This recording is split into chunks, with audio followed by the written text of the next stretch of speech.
The U.S. had apprehended Venezuela's president, Nicolas Maduro. Not to say I told you so from Washed Up, but we kind of said so without any say from Congress. Right. I was in a little bit of a race against Donald Trump on that. You're like, I'm And I for won. it. Hello, everyone. Welcome to Washed Up episode 36. And it is now 2026. And this is going to be a hell of a first episode back. Yes, our first episode of the year, and if our normal Washed Up audience has been listening to us, it is currently January 4th, and a lot's happened in Venezuela.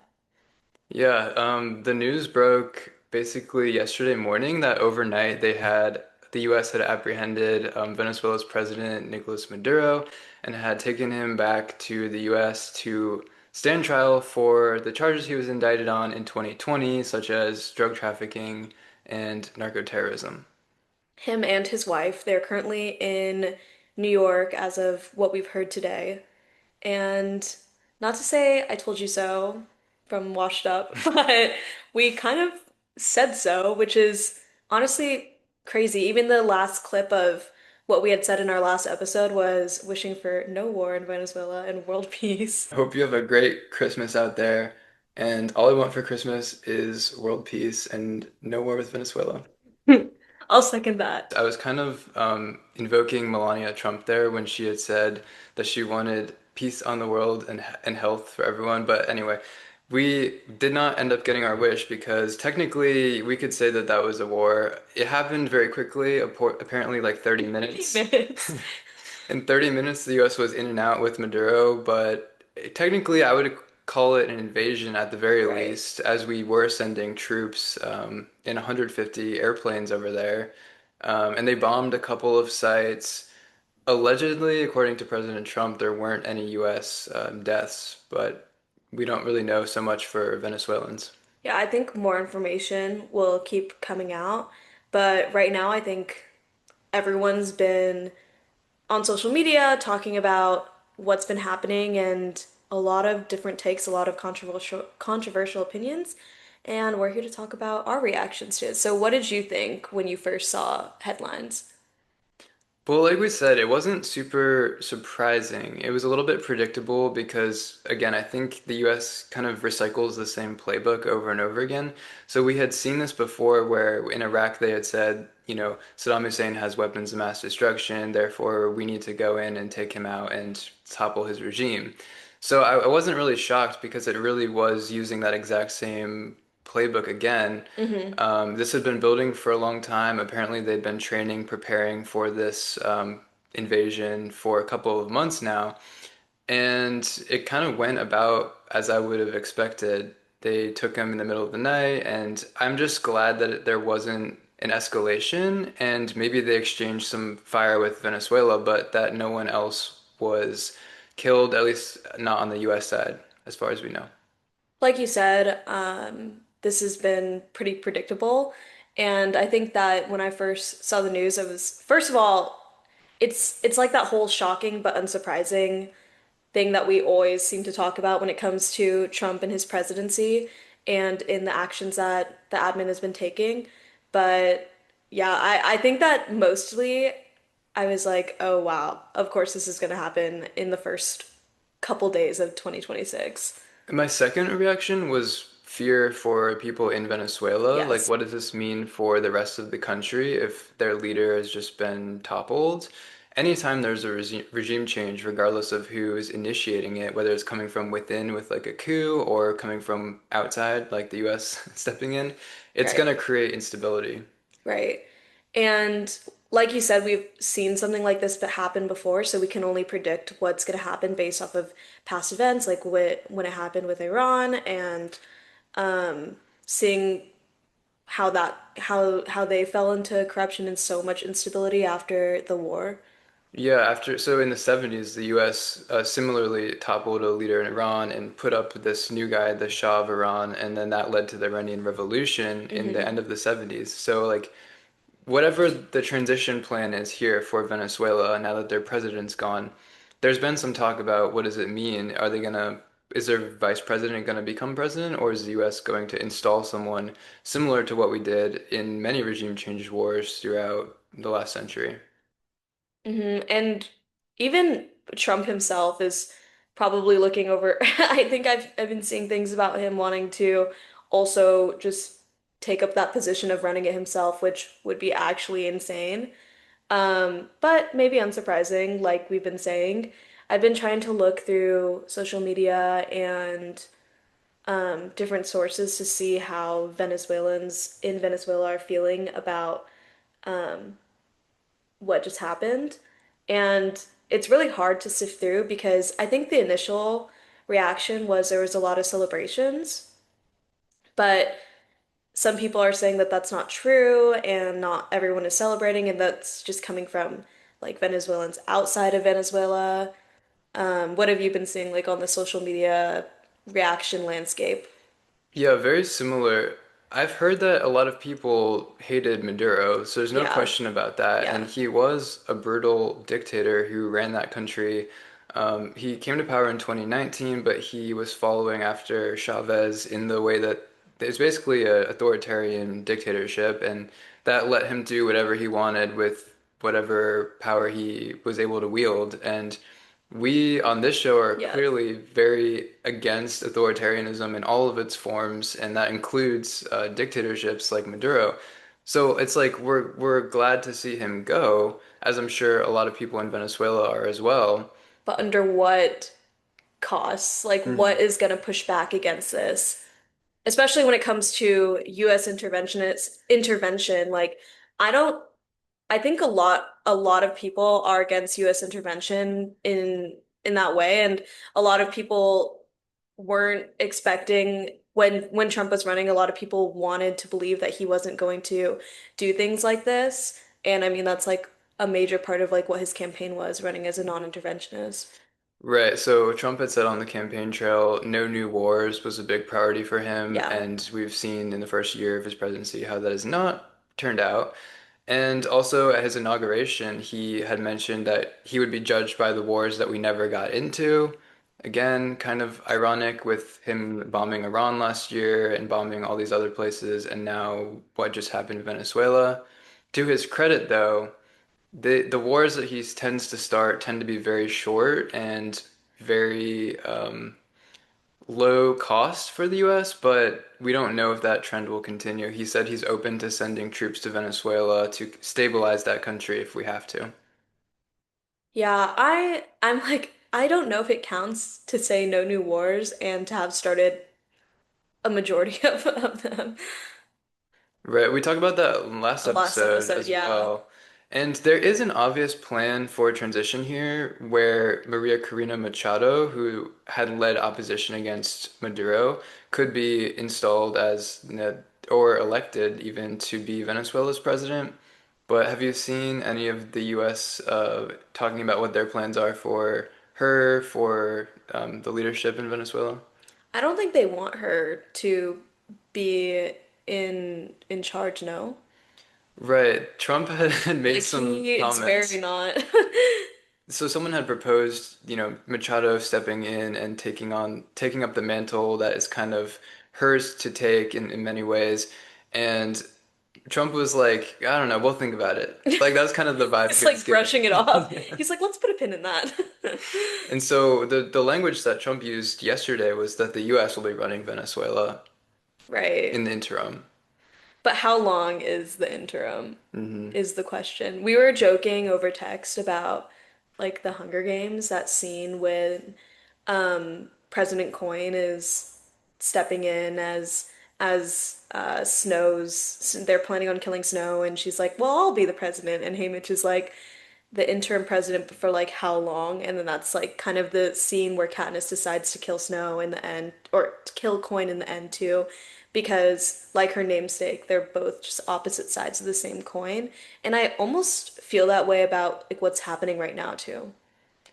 Yeah, it raises a lot of questions because even though Maduro was in many ways illegitimate as the leader, he had rigged several elections to maintain his power in Venezuela. Even though he was illegitimate in many ways and anti-liberty, anti-freedom for Venezuelans, does that then give us the right as like the world's police force or like the arbiters of freedom somehow to step in and upend everything? And I think there's a I think lot. no. Well, it's an open question, and many people, especially Democrats in Congress, would say no, absolutely not. Like, there's international laws and norms that we have to abide by, where you can't just kidnap a president or kill a world leader in some cases. Like, you can't t there's certain measures you just can't do under any circumstances because it doesn't abide by international norms. Hmm. And people have been going crazy about this too on social media, like talking about like I've been seeing a lot of like many things when crazy stuff happens in the news, a lot of memes and jokes and things like that. Like Trump just like wanting oil, which like we all know is the true reason why this is happening.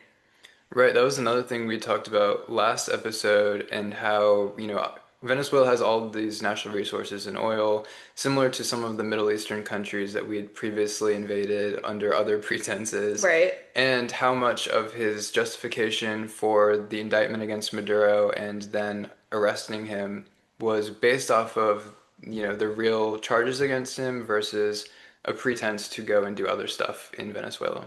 Yeah, and a lot of people, including myself, I'm reminded of how is this any different than Russia and Ukraine, for example?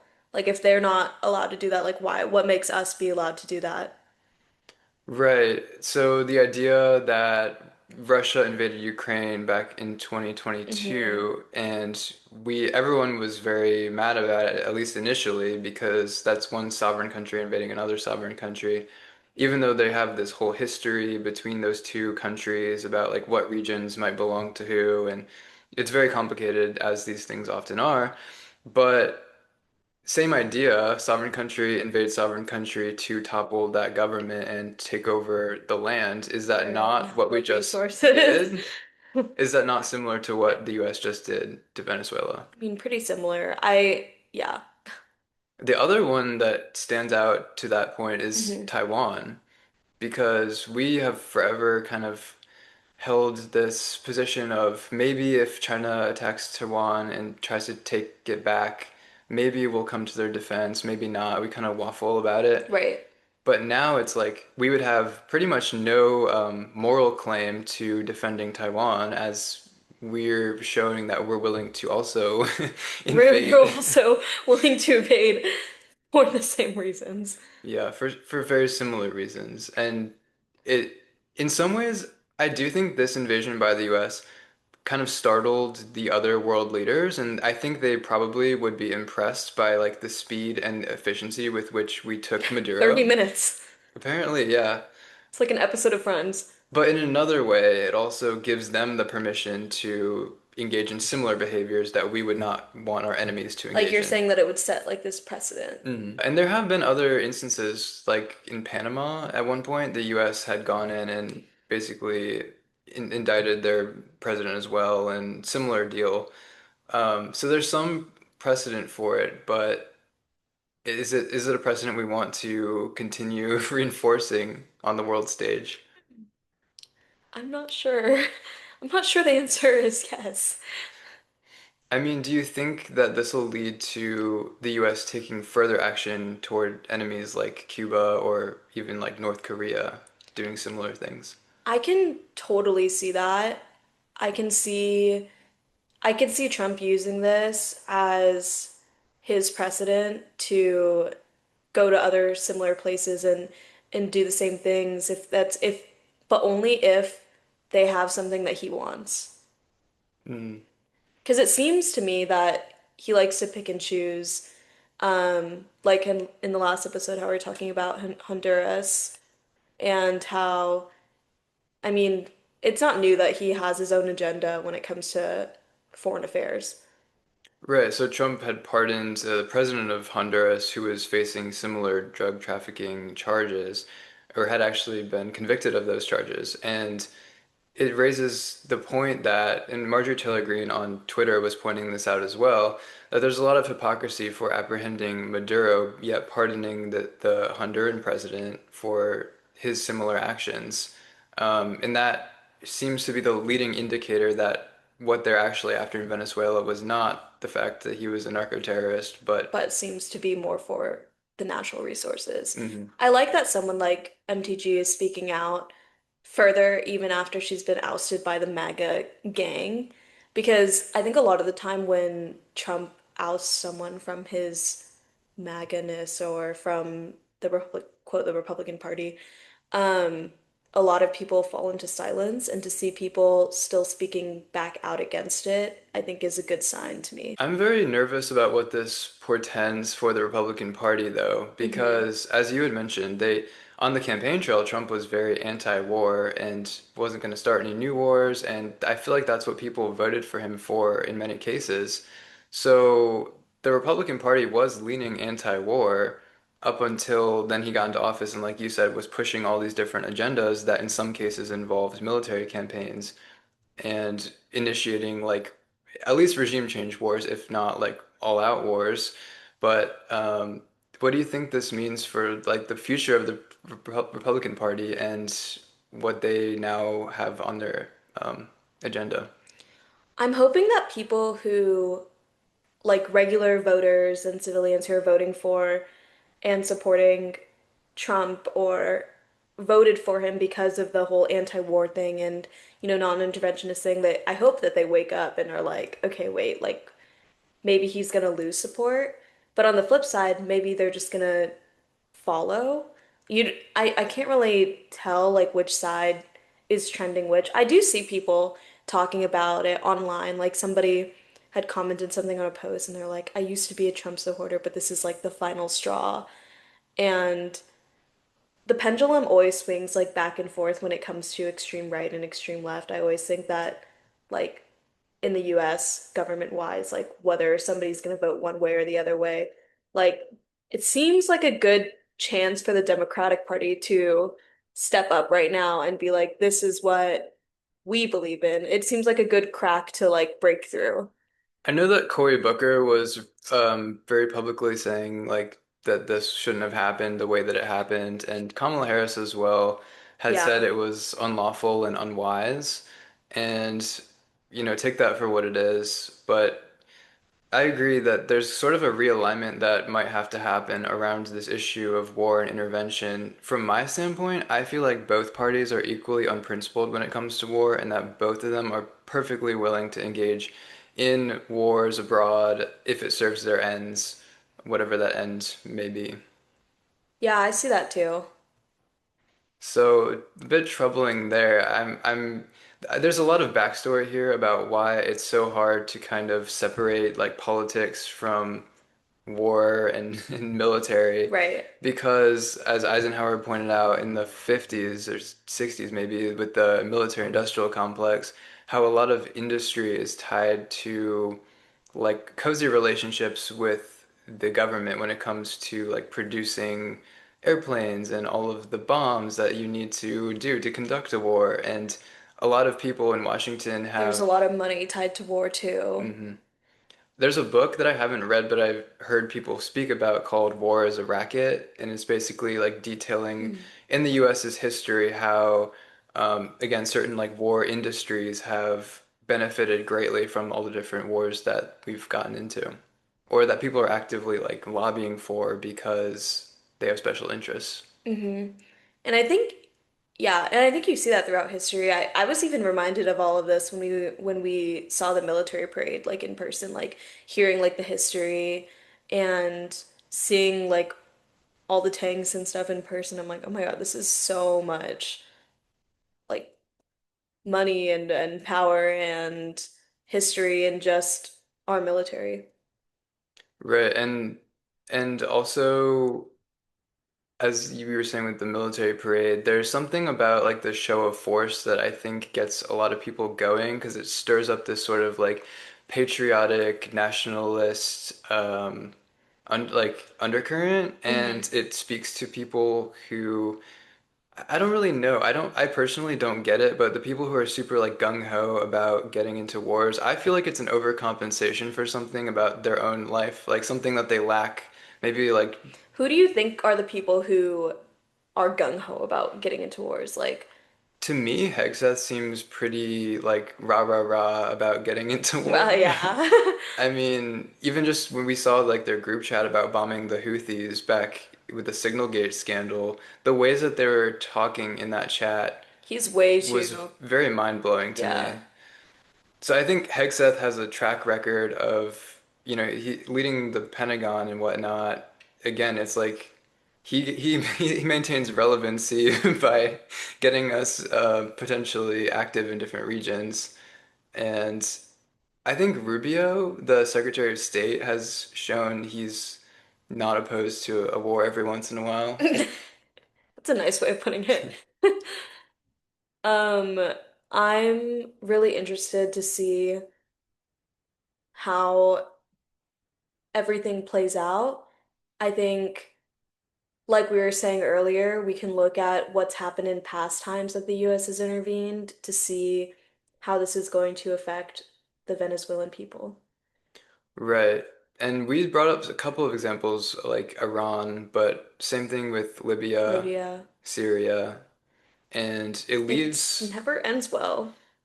it leaves a big power vacuum, and then whoever is willing to rush in and seize that power usually are not the quote unquote good guys, if you could even say there are good and bad sides in many conflicts, but usually it's the people who are the most oppressive and tyrannical who are able to Swoop in and swoop take in. that power, And so that we've been seeing that with Syria this past year because Assad was toppled at the end right? of last year in December of 24, and then ever since then they have a new guy in there, but people have called into question his past and his track record and what is he actually going to bring about for Like, Syria. what are the actual motives for why, what you're doing for Syria, what you're doing, what we're gonna do for um, all of these countries, for Venezuela, And just the ways also that whenever there's a power vacuum, all the different special interests are trying to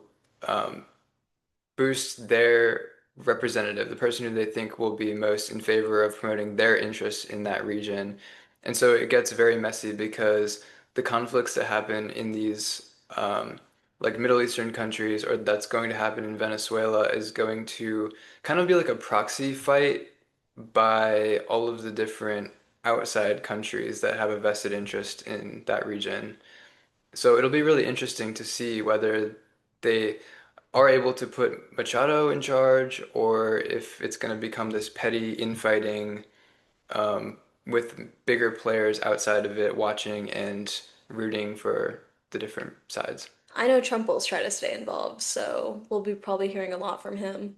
How about JD Vance? What do you think about him? Because some people were saying that Vance has been kind of conspicuously absent in all this. I think he seems to be absent in a lot of things that end up happening, until he's not. Do you know what I'm saying? Until Trump is like, actually, let's point the finger over here. Um, I don't know. Has he said anything on X or anything like that?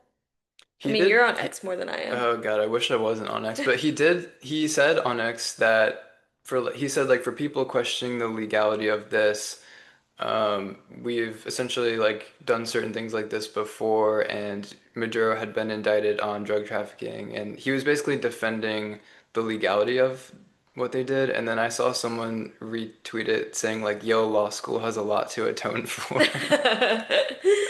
I really do. I think I want to talk to somebody, a lawyer about the legality of everything. Like I know like it's not like surely there's blurred lines everywhere and there's loopholes everywhere in how they're going to defend what they're doing, but I would love to talk to somebody who is like an expert in this I mean, yeah, there's certain constitutional issues that these sorts of things raise, and the other one being, does the executive in the US have the unilateral power to essentially conduct a military and a police operation in tandem?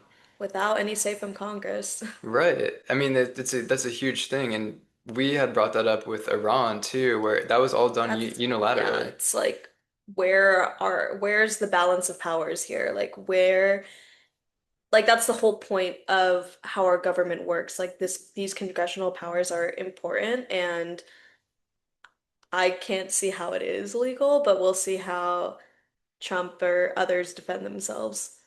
Another person in Congress who is really mad about it is Thomas Massey, representative from Kentucky. Hmm.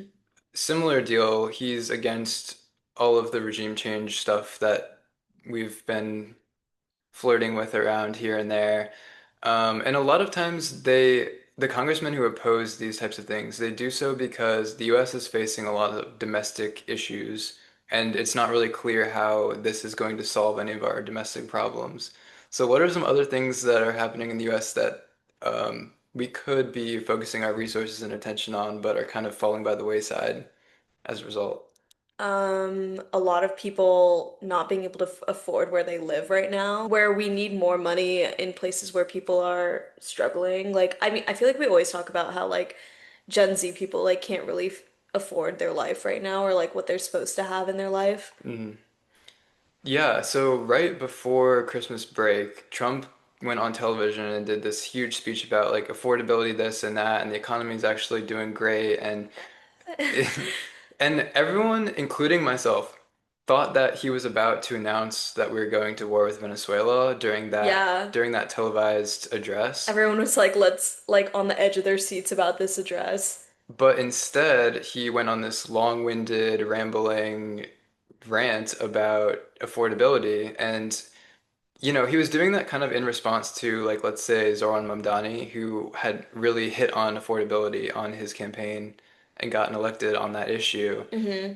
But yeah, I still wonder to this day, was there a plan to maybe announce action against Venezuela on that day and they pivoted and they're like, okay, actually it would be much better PR if we talked about affordability right now. I still think there's a solid chance that that happened. Probably, especially with the timing of how everything worked out. I bet somebody was like whispering in his ear, being like, "Okay, wait, don't, just keep going." I mean, I was seeing people on X, on other platforms, even mainstream news, like alluding to the idea that that's what his televised address was about to be. I think it was December 17th. I remember because I was It was editing. like right after that episode that we filmed, right? Mhm. Like because I remember you were texting me and you were like, "I'm gonna try to get this up before Trump announces war with Venezuela." Yeah, well, the episode we had just recorded, it was like it could go either way. We had left it open-ended about whether or not war was imminent or not because we didn't know at that point in time. So I was trying to post it ahead of Trump's televised address in case he did announce a war. That way it would still be Relevant. relevant and accurate. And we did post it, but I was in a little bit of a race against Donald Trump on that. You're like, I'm And trying I to form won. it. Oh man. But Uh, yeah, so the domestic stuff in the US right now and affordability, and obviously Mamdani just stepped into office the beginning of this month.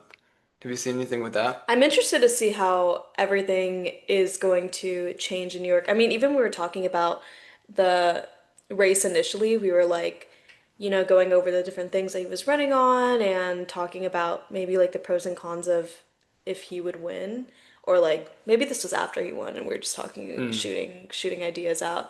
But I am really interested to see how things change. We both have a few friends who live in New York, so I'd love to like talk to them about if they've noticed anything on the ground there that has maybe changed for some like average Gen Z people.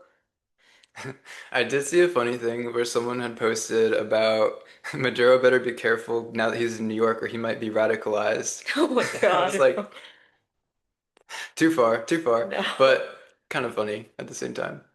Because, there is sort of an ongoing debate about socialism versus capitalism, and clearly the US has been a capitalist country for a long time, and part of the reason why we opposed Maduro was that he was an out and out socialist, and that was against liberty and freedom for his people in our eyes.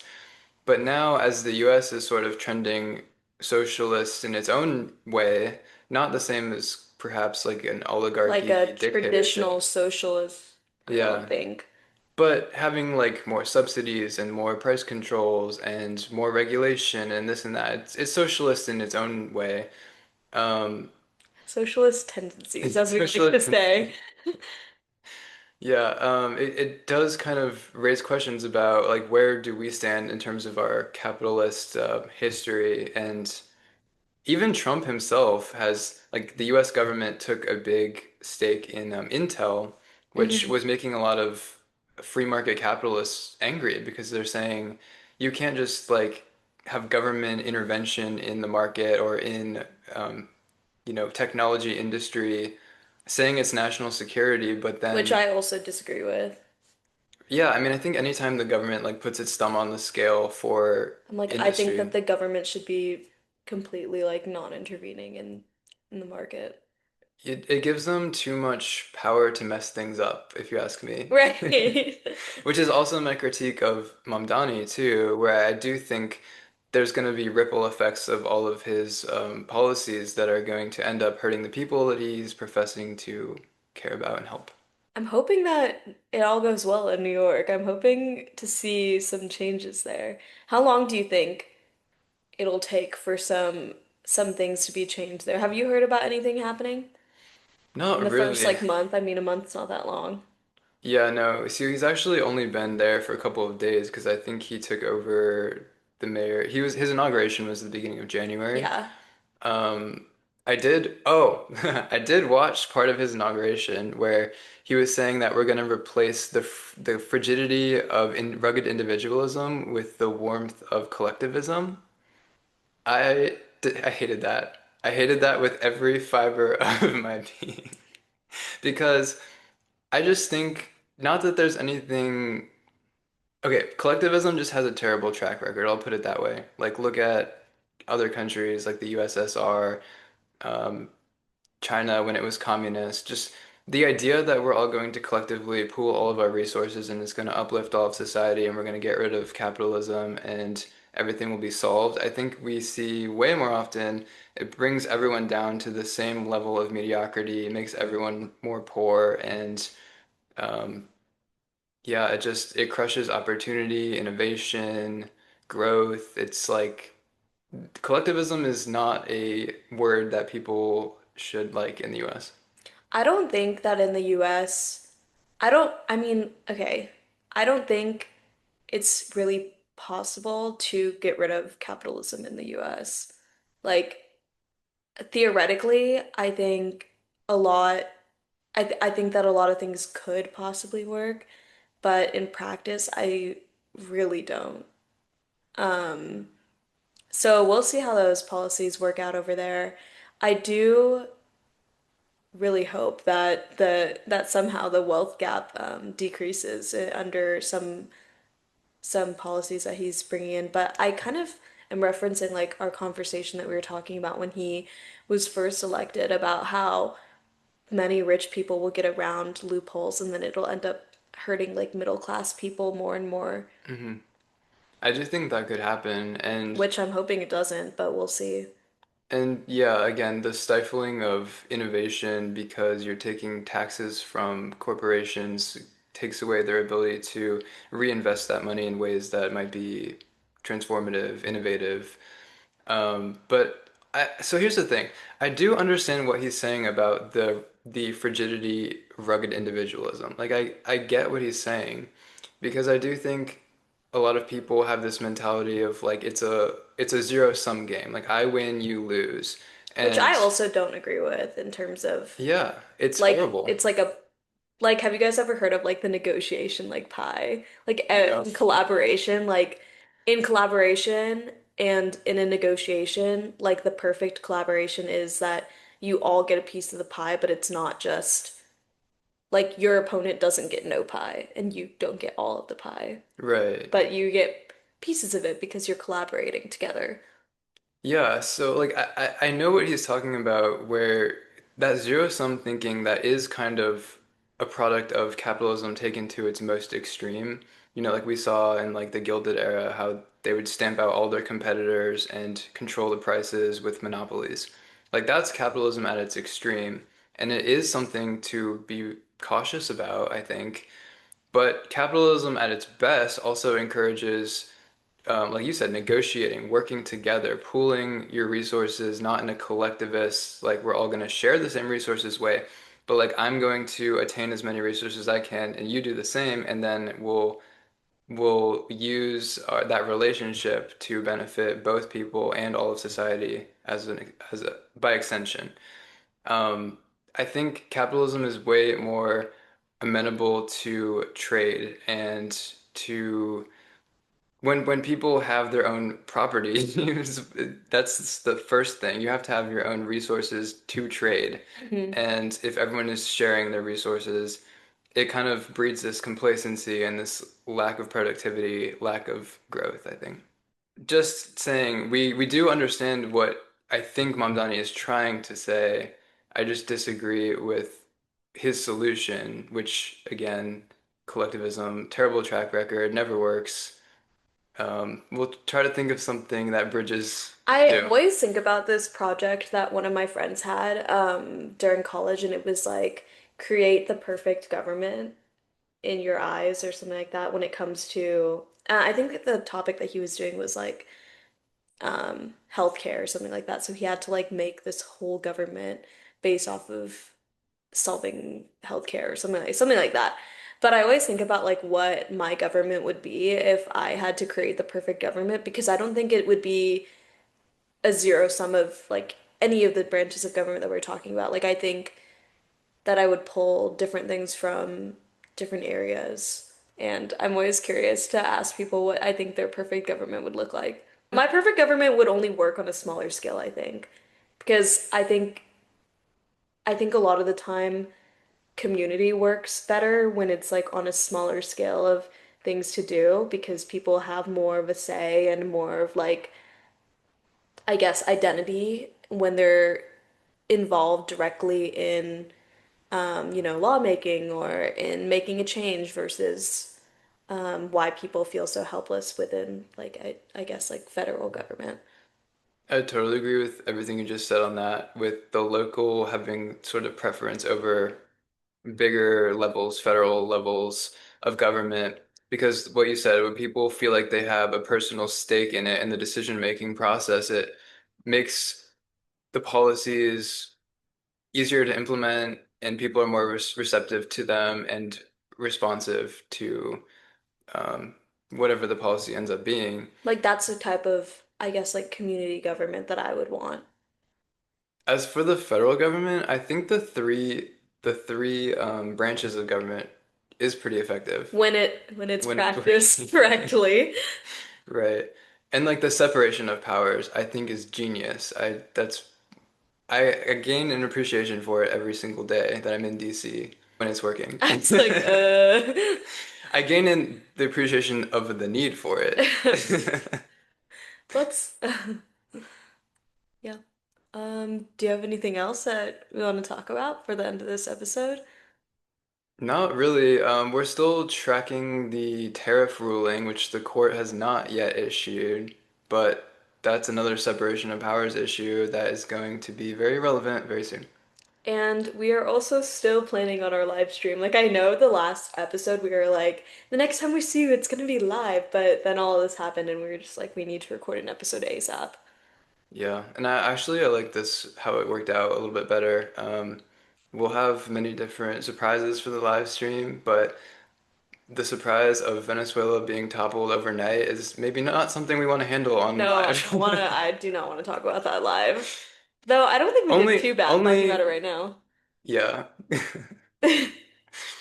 Only fun surprises on the live stream. Unless something crazy happens between now and our live stream. Which please don't. Although I can't say for certain that it won't. Yeah, I'm afraid to make any wishes here at the end, or else we might just be immediately Have proven something wrong. come true or something. Yeah. Okay, well, washed First up up out. out.